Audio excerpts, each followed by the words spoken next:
आदेश हुआ है जिस रस में पढ़ने का।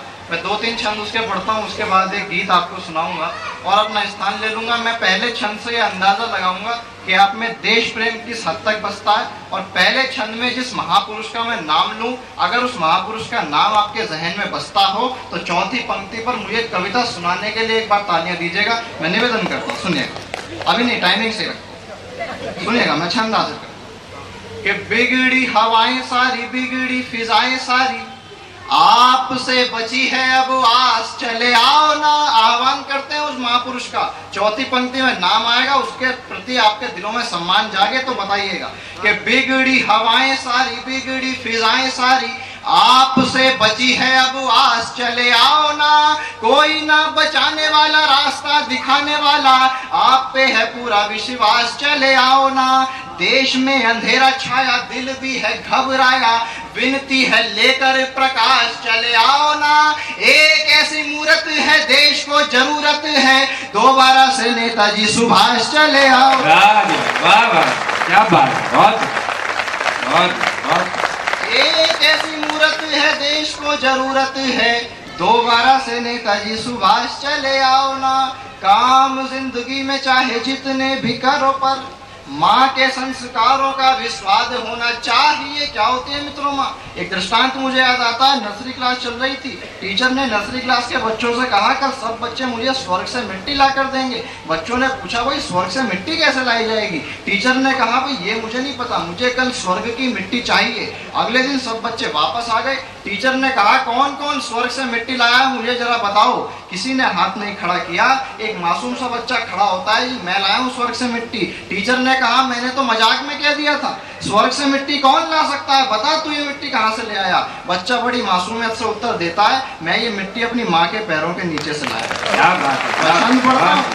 अब तालियां मुझे ऐसी चीज आप बजा रहे। काम जिंदगी में चाहे जितने भी करो, पर माँ के संस्कारों का भी स्वाद होना चाहिए। कोई काम नहीं दूजा, बस करो माँ की पूजा, सब काम उसके ही बाद होना चाहिए। पैरों पे हो जाओ खड़े, चाहे बन जाओ बड़े, माँ ने जो पिलाया दूध याद होना चाहिए। आसमान चूमने को, मुश्किलों से जीतने को, सर पे तो माँ का आशीर्वाद होना चाहिए। आसमान चूमने को, मुश्किलों से जीतने को, सर पे तो माँ का आशीर्वाद होना चाहिए। कविता पे तालियां न मिलती कभी भी, और इतनी दुआएं वाह वाही नहीं मिलती। क्या हो गया जो प्रशांत 20 साल की उम्र में आप सबके सामने खड़ा है और इस बड़े मंच पे खड़ा है, आप सबसे तालियां बजवा रहा है? इसके पीछे कारण क्या है? मैं पढ़ता हूँ, आपके दिलों को छू जाए तो ये सबसे मार्मिक पंक्तियां मैं सौंपता हूँ कि कविता पे तालियां न मिलती कभी भी, और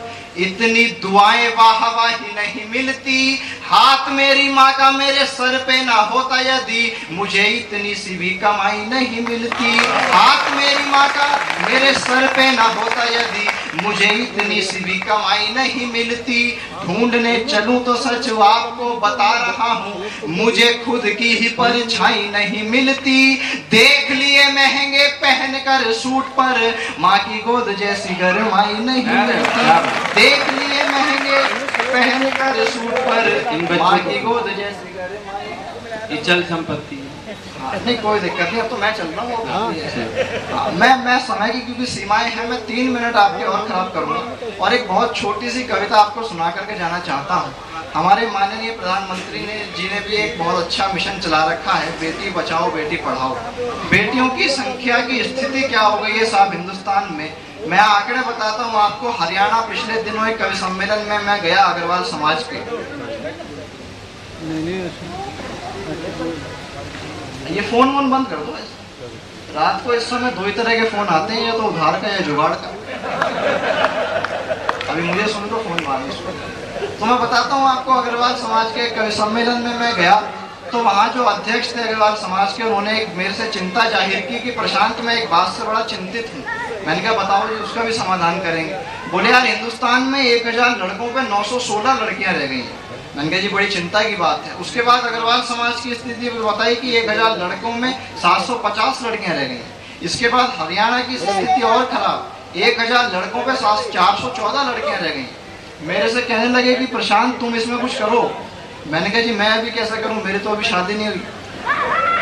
बोले जी मेरा मतलब ऐसे करने का नहीं है, मेरा मतलब है आप समाज में जागृति फैलाओ कि लड़कियों की संख्या में वृद्धि आए। तो मैंने एक गीत लिखा और इस गीत को अगर आप तरीके से सुन लेंगे तो आपको लगेगा कि आज आपको सुन के गए हैं। मैं 2 पंक्तियां हाजिर करता हूं और अंदाजा लगाऊंगा गीत मुझे पूरा पढ़ना है या आधा पढ़ना है। 2 पंक्तियां, आप अपनी तालियां दीजिएगा, मैं निवेदन बैठ जा बेटा। इनकी मम्मी कहाँ है, उनको बुलाओ। नहीं, इनकी मम्मी चाहे तो इनके पिताजी समझ जाएंगे ये क्या चीज है। क्या हुआ? अच्छा, कोई दिक्कत नहीं है। 2 पंक्तियां सुनिएगा और दूसरी पंक्ति उठानी है आपको। मैं निवेदन करता हूँ कि जैसे उजड़े हुए चमन में कली खिलती है। दूसरी पंक्ति उठाइए कि जैसे उजड़े हुए चमन में कली खिलती है, जैसे उजड़े हुए चमन में कली खिलती है, जैसे उजड़े हुए चमन में कली खिलती है, जैसे उजड़े हुए चमन में कली खिलती है, वो है किस्मत के धनी बेटी जिन्हें मिलती। क्या बात है, वाह। वो है किस्मत के धनी बेटी जिन्हें मिलती है। मैं बंद हाजिर करता हूँ। वो एहसास मैंने पिरोने की कोशिश की, एक पंक्ति सुनने वाले साथ निवेदन करता हूँ कि पापा से मांगना अधिकार से उनका बटुआ। विधायक जी बैठे हैं, मैं सौंपता हूँ साहब, आप महसूस कराएंगे एहसास कि पापा से मांगना अधिकार से उनका बटुआ, प्यार से पूछना कि सर में दर्द कैसे हुआ, उनके घर आते ही ये पूछना क्या लाए हो, डांट कर कहना कि घर देर से क्यों आए हो। जिंदगी का सफर ही नहीं लगता है। तैयार रहिएगा।